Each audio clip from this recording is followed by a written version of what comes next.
What's going on, everybody, and welcome back to Comic Breakdown. If you guys are new to the channel, do me a favor and hit that sub button, hit that notification bell, make sure you're not missing any of the awesome content that we have coming out. Now, with this video, we are jumping into Eternals, Thanos Rising, issue number 1. And I hope you guys are ready for this issue, because this is the birth of Thanos. This is how everything began. This is the origin story of the Mad Titan. With this story written by Kieran Gillen, the art is Dustin Weaver, and with that being said, let's dive into this breakdown. Alright gang, so as we dive into issue number 1, this issue is going to be a huge history lesson, and our story takes us 200,000 years ago, and what we are seeing transpire is the last battle before the Titan Schism. And it's bringing us to this time because what precedes this is the Accord. Now, for starters, Eternals, they exist inside of families. But the issue is, these are created families. They are made in one breath. There was no act of sex or anything of that nature that led to their birth. So mother, father, son, brother, sister, these are all designations. A more kind of hierarchy for everybody to fall in line to. But right now, everything is going between Zurus and Al-Lars, aka Mentor. Now, these two are both head of a specific Eternals faction. Al-Lars faction, their idea was that they needed to expand the machine, and they needed to do this by discovering a true means for eternal reproduction. So essentially trying to expand the machine, expand the Eternals, by them being able to have kids. This in turn improves the machine and makes everything better. Or at least that is the theory that Al-Lars is going with. But Zurus, obviously he goes against this. Being the opposite side of this, being the opposite faction, they want to keep the status quo. They do not want to change anything. They want to continue on exactly how it has been.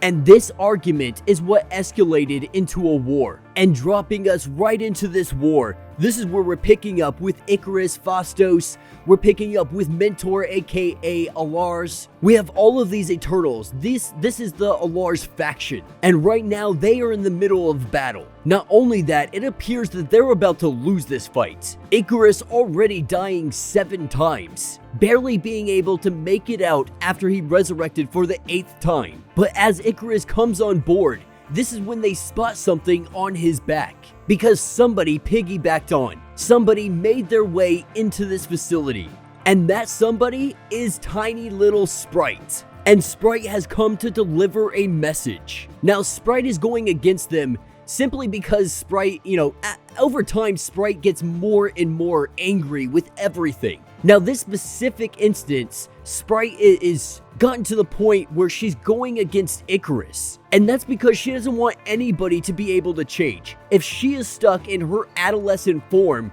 for the rest of eternity, then she doesn't think anybody else or anything else should change either. It's really just out of spite. But Sprite came here to tell them that Mother wants to have a conversation. The wife of Kronos, the one known as Dinah, and she has a proposal on how to end this war. And that's what takes us to the meeting, taking place on 2 paired molecules. Weaved by Dinah, we see the discussion begin. Having both Zurus and Al-Lars here, they both start to tell their grievances. They share their side of the argument on why they think things should stay the way they are or why things should change. And Al-Lars' biggest grief is really more of a philosophical issue, because he's questioning, what is fathers? What is mother? What is sister when you're not actually related to them? Yes, we created these family kind of organizations. All Eternals have done this. This is the way that it has been, but he is starting to question, what if we do something different? Why not try something different? Not knowing what could happen if they were to reproduce, not knowing the outcome,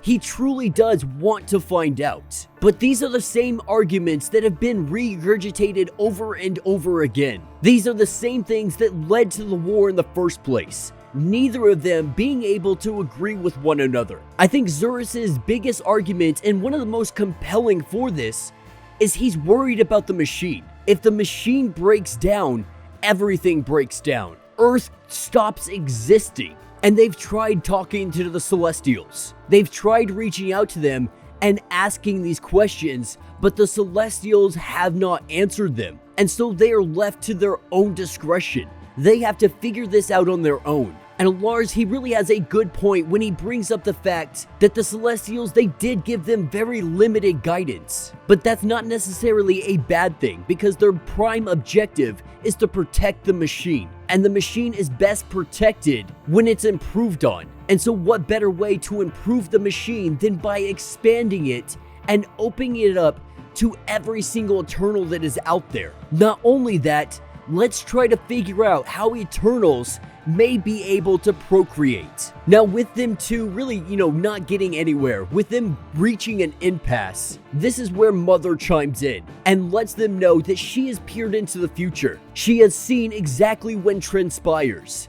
And what transpires as Zurus wins this war. Alars loses this war. And though Zurus, he may win this war, there are going to be many defiant Eternals that are going to be left excluded because of it. Because if he says he truly wants to protect the machine, every single exclusion from the machine hurts it. And so her suggestion is to end this like prior conflicts. The majority of Eternals will have their memories removed. All grudges will be forgotten. And in exchange, Alars is going to have a lifetime in exile. He's going to find out if Eternals can be able to have a lineage. And even for Zurus, it's not about if they can. It's simply about if it is a good idea. And Alars, he agrees with this. The only difference is Zurus doesn't want to find out, and Alars does. He needs to find out. And so with that, the war, it ended.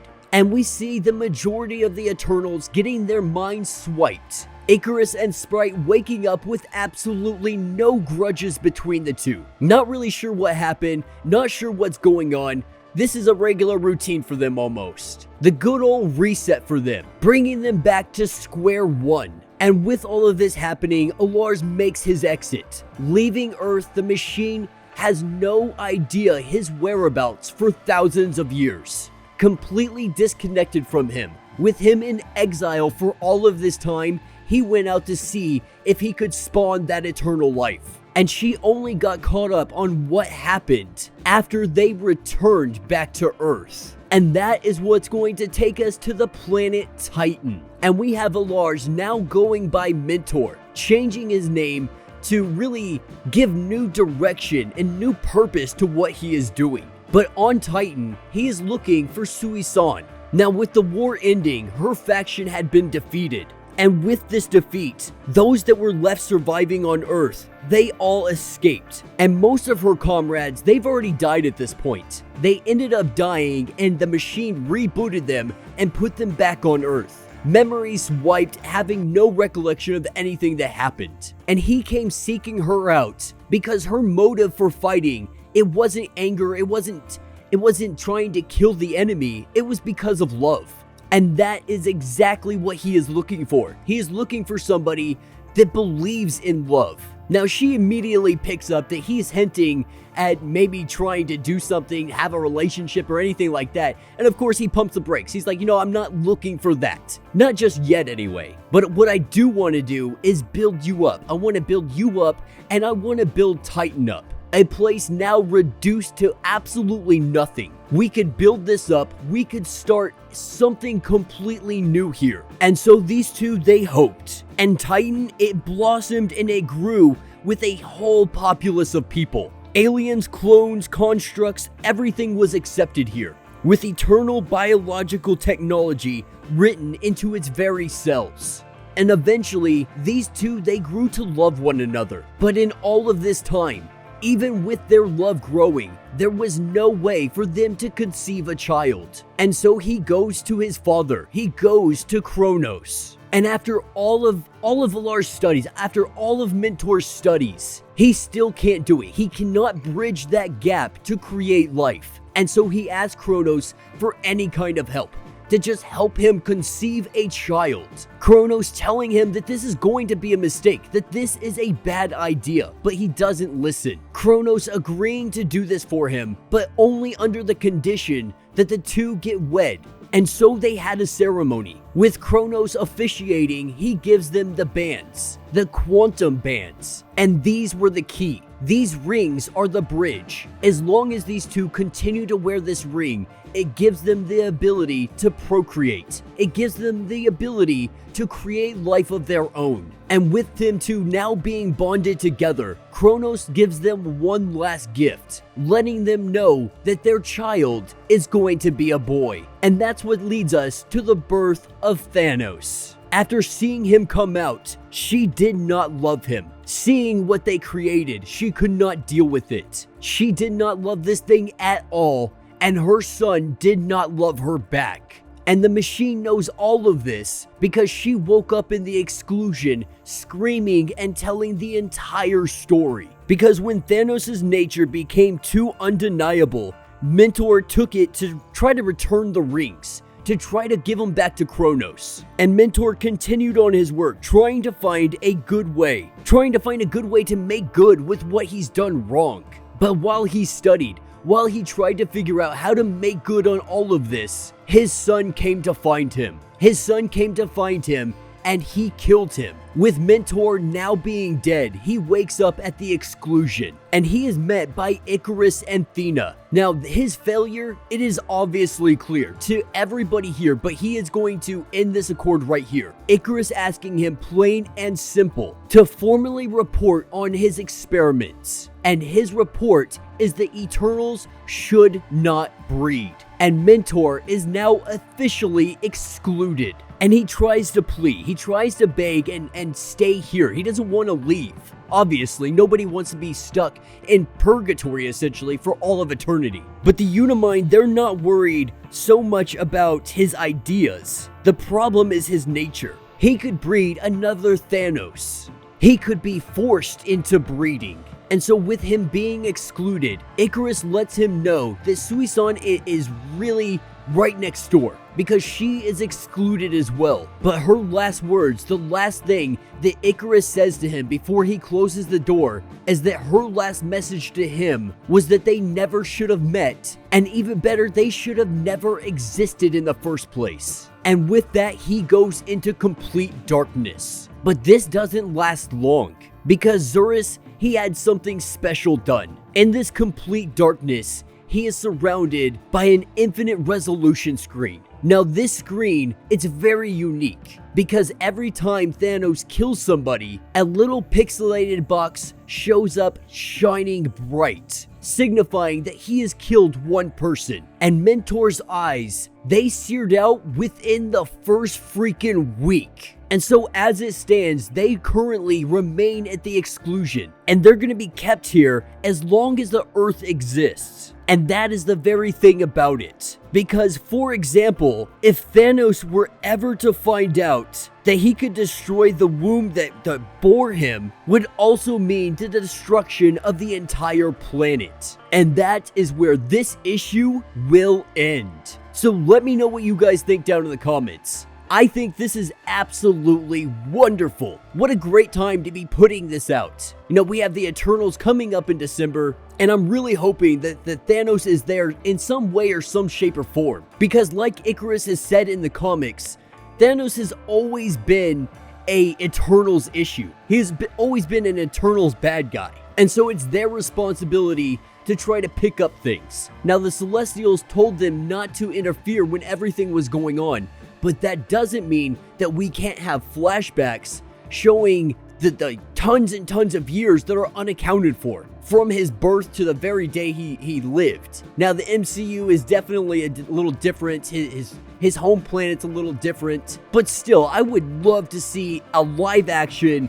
Eternals going against their son, essentially. Going against Thanos. More than likely, that's not something we're gonna get, especially with the Black Knight being there and everything else going on.